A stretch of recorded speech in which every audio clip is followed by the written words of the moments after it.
याद रखें कि अशरा मुबशरा, अशरा कहते हैं 10 को और मुबशरा कहते हैं जिनको खुशखबरी अता की गई।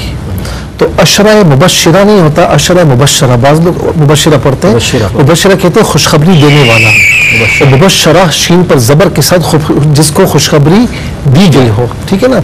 अच्छा, ये वो 10 सहाबा इकराम खुशनसीब हैं कि जिनको अल्लाह के प्यारे महबूब सल्लल्लाहु अलैहि वसल्लम ने सबसे पहले जन्नत की बशरत अता फरमाई। वरना उसके बाद कई और सहाबा को भी जन्नत की बशारत अता फरमाई। और वैसे हमारा ये अकीदा है कि सारे सहाबी जन्नती हैं।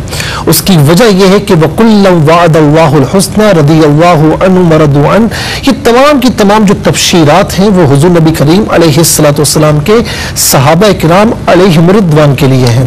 अच्छा, फिर उनके लिए जन्नतें तैयार हैं, लेकिन खास तौर पर सबसे पहले चूंकि इनको खुशखबरी अता फरमाई तो इसीलिए ये अशरा मुबशरा के नाम से मशहूर है। वरना मुझे ये बताएं कि अशरा मुबशरा में इमाम हसन रदियल्लाहु ताला अन्हु का नाम आता है? नहीं। इमाम हुसैन रदियल्लाहु ताला अन्हु का नाम आता है?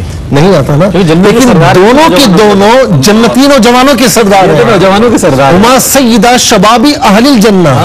अच्छा, सय्यदा खातून जन्नत का नाम आता है वाले, वो जन्नत जी नौजवानों के सरदार। मेरे कहने का मकसद ये है कि ऐसा नहीं कि जन्नत की खुशखबरी जो अता फरमाएगी तो बाकी साहबा महरूम है, ऐसा नहीं है। सबके साथ ये है, लेकिन ये वो खुशनसीब है कि खुशखबरी दी गई।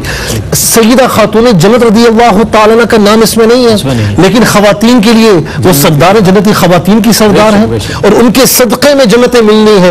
इमाम हसन और इमाम हुसैन रदियल्लाहु अन्हुमा के सदक़े में जन्नतें मिलनी है।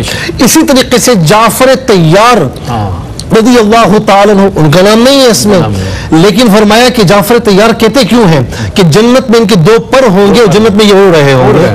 हज़रत बिलाल रदियल्लाहु ताला अन्हु, उनका नाम इसमें नहीं है, लेकिन मेराज की शब से जब वापस आए तो फरमाया कि बिलाल क्या बात है कि मैं तेरे कदमों की आहट जन्नत में सुनता हूँ। और यही बिलाल होंगे जो हुजूर नबी करीम अलैहिस्सलातु वस्सलाम की सवारी की लगाम पकड़े हुए जन्नत में दाखिल होंगे, ठीक है ना। लेकिन ये अशरा मुबशरा खास के साथ है जिसमें चारों खुलफाए राशिदीन शामिल हैं।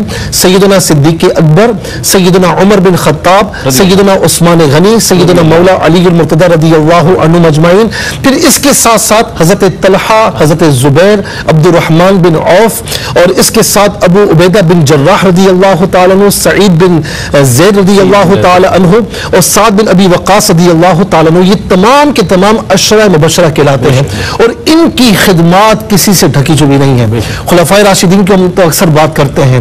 साद बिन अबी वक़ास वो है रदियल्लाहु ताला अन्हु कि जब जंगे उहद के मौके पर तीर पे तीर बरसा रहे हैं तो हुजूर नबी करीम अलैहिस्सलातु वस्सलाम ने क्या फरमाया। आप देखें कि जब सहाबा अपने प्यारे महबूब से बात करते तो बात करने से पहले कहते कि फिदा का उम्मी व अबी, हमारे माँ बाप आप पर कुर्बान हो जाएं। लेकिन हुजूर नबी करीम अलैहिस्सलाम उस मौके पर साद बिन अबी वक़ास रदियल्लाहु ताला अन्हु के लिए फरमाते कि साद तुझ पर मेरे माँ बाप कुर्बान हो जाएं। हजरत तलहा को तलहतुल खैर कहा, हजरत अबू उबैदा बिन जर्राह रदियल्लाहु ताला अन्हु को अमीनुल उम्मा कहा। तो ये वो सहाबा हैं कि जिनको अल्लाह के प्यारे महबूब अलैहिस्सलातु वस्सलाम ने सबसे पहले जन्नत की खुशखबरी अता फरमाई। और उसके बाद भी कितने ऐसे हैं, जैसे उस्मान रदियल्लाहु ताला ने 2 मरतबा जन्नत खरीदी जी, कई मरतबा जन्नत खरीदी। इसके अलावा दीगर सहाबा भी हैं। तो तमाम सहाबा वो हैं जो जन्नती हैं और अशरा मुबशरा का इख्तिसास इसमें किया जाता है। सुभान अल्लाह, सुभान अल्लाह। देखें, नफ्स सहाबियत में तो सबको शरफ सहाबियत हासिल है।